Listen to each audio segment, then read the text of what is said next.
Alrighty then. So today, this is something I bought quite a while ago.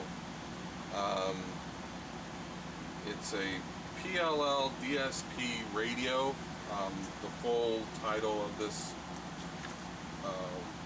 video will be what it was listed in on eBay. I saw this on eBay a long time ago and decided to buy it. Mostly because I was interested or intrigued to see if what I could use it for, if it was how well it worked. So it gets power through a USB connector, the type that you charge most phones. It's not USB-C. It's whatever that other slim USB connector is. And I'm using just a USB charger that I got from either a phone, or it might have been for a Bluetooth headset or something. I don't know. Doesn't seem to require a lot of power. So I'm going to plug it in, and it turns on. It seems to store the last frequency that it was set at. Quick rundown. This is power. This is the only. Well, there's another power in where you can hardwire it. This is a power in. It's not a power out. This is your antenna. I currently have it hooked up to a random length of wire, about maybe 3 feet long. It has the only output is a headset, standard headset connector. Then there is what they call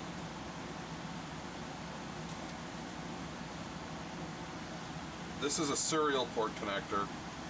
It does have normal speaker outputs, and according to the specs, this thing can output 500 milliwatts through the headphones and 3 watts times 2 for the speakers. Now I don't know if that means 6 watts total or 1.5 watts speaker output.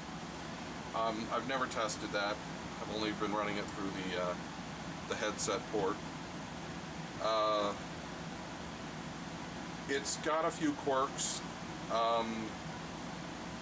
For anyone in the United States or America or whatever, or any place that, if you happen to grow up or use old style in-dash radios with the knobs, you expect the power and volume to be on this side. You expect the tuning to be on this side, and it's the opposite. This is tuning and this is volume, and the volume turns backwards from what you would normally expect as well.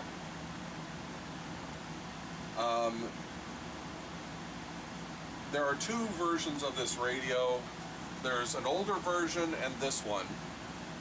The older version apparently had more functions. You could switch it between what I think is called campus mode or what you might call Japanese FM and American FM. I believe it means that it'll tune from 76 megahertz to 108 megahertz.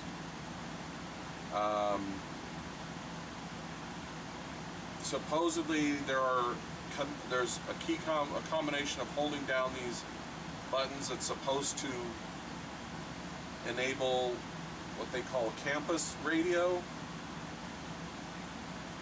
but if you follow the instructions that come with these, they seem to have been from the old radio and they don't work with the new one, so you're stuck with the Japanese 76 megahertz to 108 megahertz.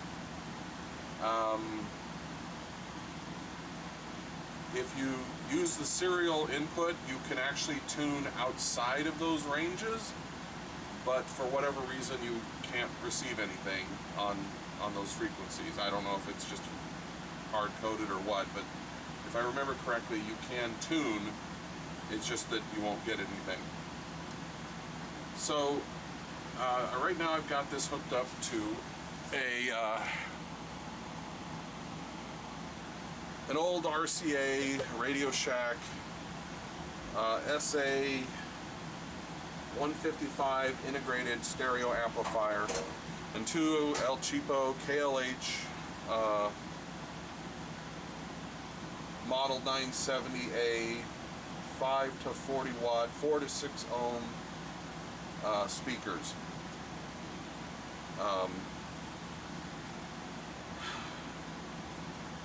I've got the instructions in front of me, and I messed with it a little bit before turning this on, and I don't seem to be able to turn it off and on. It just seems to always be on when there's power. So, as I said, the volume works backwards from what you expect. I believe it seems to me all U.S. radios, you rotate clockwise to increase the volume. In this one, you rotate counterclockwise.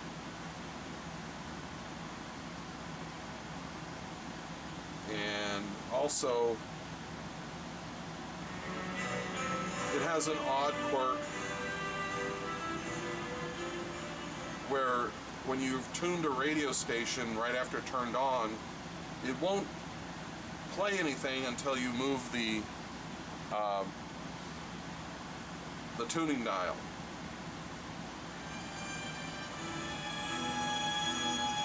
The instructions say that it can go from 0 to 30 for volume, but for this one it seems to go 0 to 15.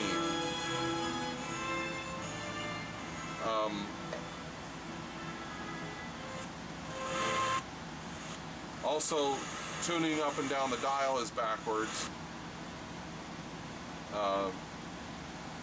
What would be going down the dial would be counterclockwise for most radios, and clockwise would be Arizona University, with over 150 majors to choose from, a scenic campus with all 4 seasons, and attentive professors to show them new possibilities. NAU will help them go the distance. You made them. Oh shoot. Northern Arizona University. Visit nau.edu/from here today. Sound-wise, it's not bad. That worry-free guy who doesn't have to deal with the stress of managing healthcare costs. Coming through. That's me. You can feel like that stereo too when you pretty switch clear to a Medicare supplement insurance policy from Omaha Insurance Company, a mutual of Omaha You probably company. won't be able to Just tell call one way or the other without 3567 today. I had lots of questions. if you don't have good speakers on your system at home, you will not hear it the way I hear it. All I can tell you is that it does sound good. I'll never be drugged, even if I'm sick or injured, as long as my premiums are paid.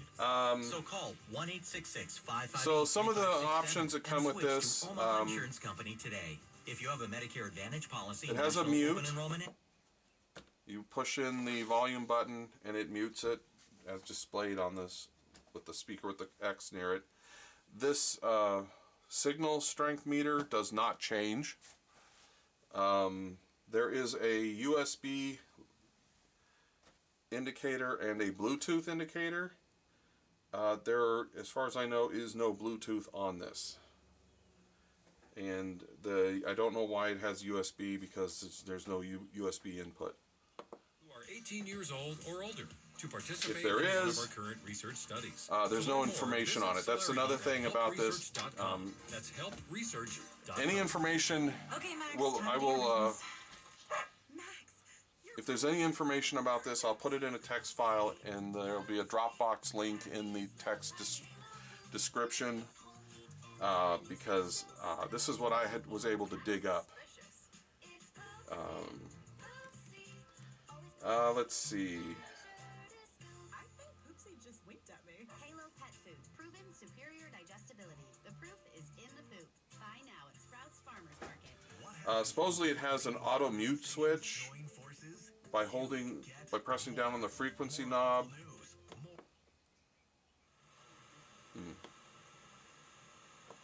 Oh, okay, so if you press and hold it, you get this L, and you can set a like a squelch or an auto mute. About 13 seems to be good. Anything else it just doesn't work right. And it has an auto search function. Just quickly pressing the button, and it will search for the next station.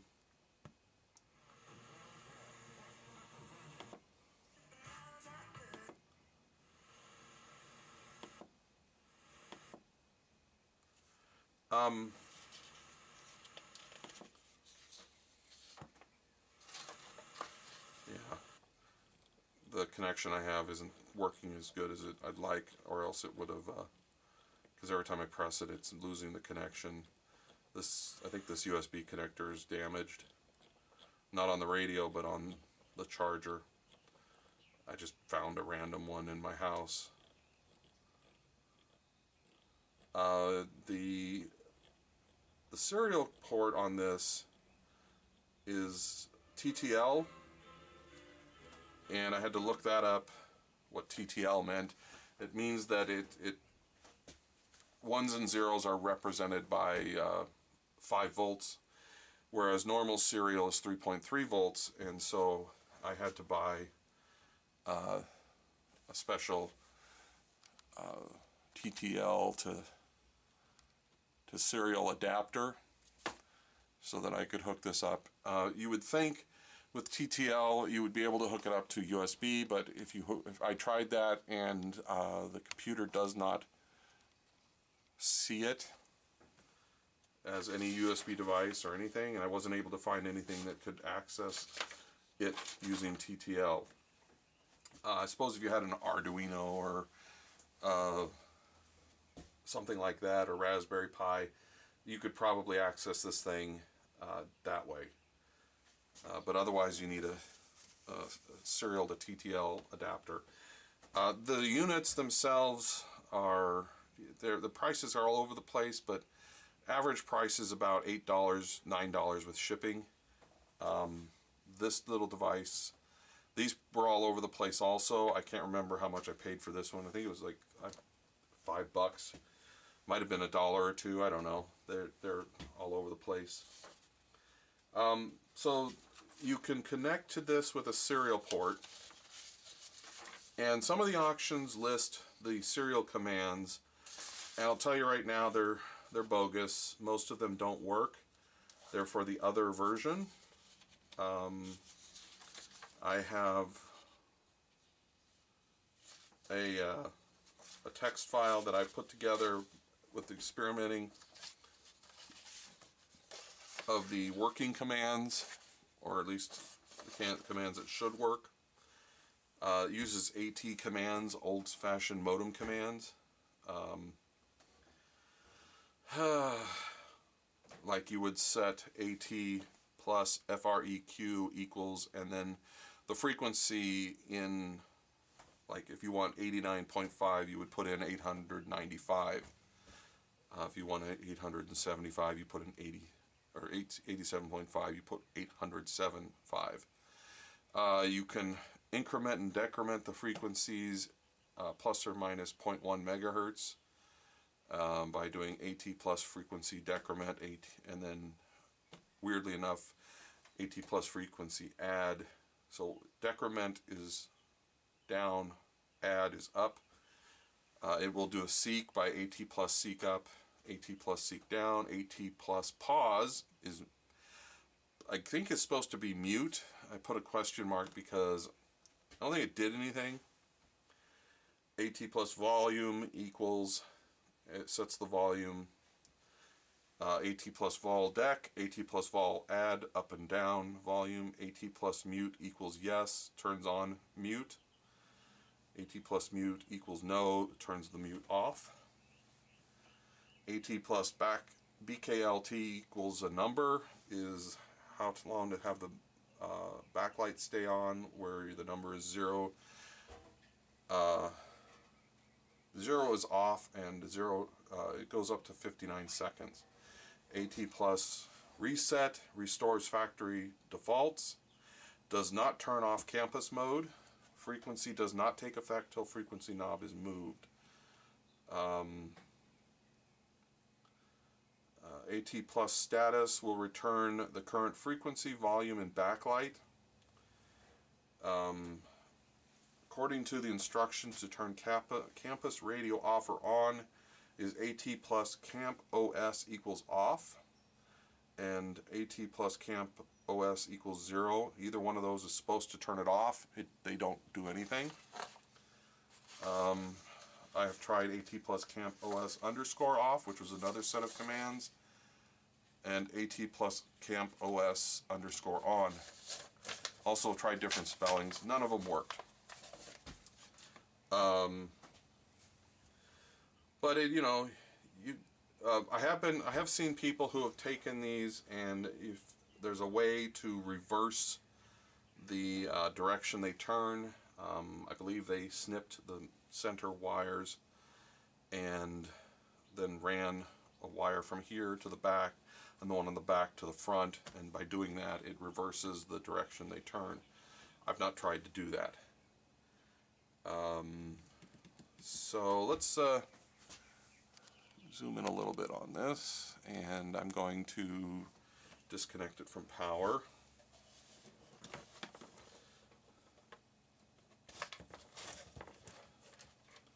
And get all this stuff out of the way. So this is the back side of this. We'll zoom in here. And light this up. I think there are two. We have a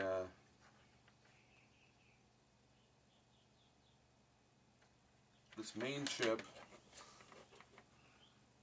right here. I printed up a short little bit of paper on that, and I believe that okay, that is an STM8L052R8, a value line 8-bit ultra low power MCU 64 kilobyte flash 256 byte data EEPROM RTC LCD timers USART, I don't know if that's I2C or 12C, SPI ADC. It will work with power from 1.8 to 3.6 volts, can handle temperatures from -40 to plus 85 centigrade. Let's see, it uses about a maximum of 330 microamps.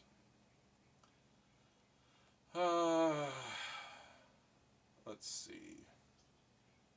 It's there's a bunch of stuff. If you look up the data sheet, you can find it.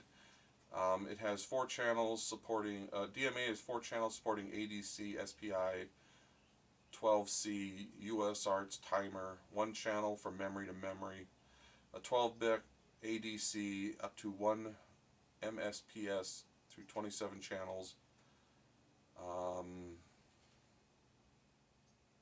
It has two synchronous serial interfaces, 54 IOs. It's basically a CPU. And also, what is on here? There is, okay, so let me get this out of the way before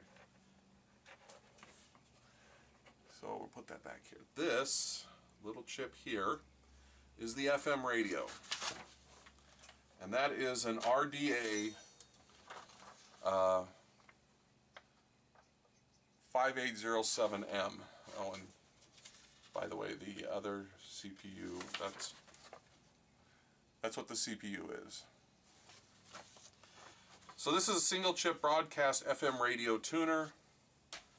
CMOS single chip fully integrated FM tuner, low power consumption, supports worldwide frequency band of 50 to 115 megahertz, support flexible channel spacing mode, 100 kilohertz, 200 kilohertz, 50 kilohertz, and 25 kilohertz. Supports RDS and RBDS. Has a digital low IF tuner, fully integrated digital frequency synthesizer. Supports a 32,768 kilohertz, or is it 32.768 kilohertz crystal oscillator. It has digital audio gain control, digital adaptive noise cancellation, mono stereo, soft mute, high cut, de-emphasis, signal strength indicator, bass boost, volume control and mute, line level analog output voltage. Supports several reference clocks, 32.768 kilohertz, 12 megahertz, 24 megahertz, 13 megahertz, 26 megahertz, 19.2 megahertz, and 38.4 megahertz. It only supports a 2-wire bus interface, directly supports 32 ohm resistance loading. I believe that means that it works, it can directly output to like headphones or something. Application, cellular handsets, MP3, MP4 players, portable radios. So these two chips here are the amplifiers. I do not have any specs on them. I probably can't even, I don't know if I can even read them. If I don't have specs on them, it's either because I didn't care or I couldn't find anything. Actually, I think I did find something on them. I just didn't bring it out with me.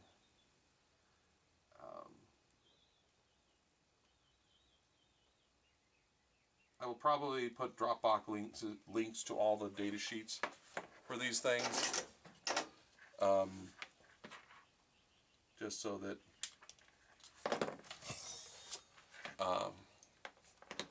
if anyone's interested.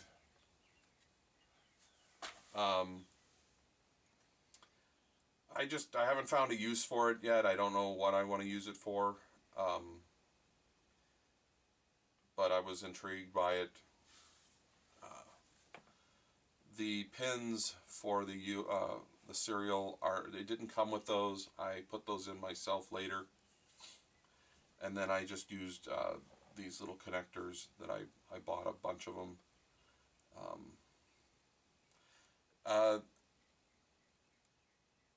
The serial port claims that it's 38,400 bits per second. I don't remember if I was able to connect it that. I think it was 9,600. I will try to put in the description, if I can find it, what I used to connect to it. But I mean, that's it. Thanks for watching.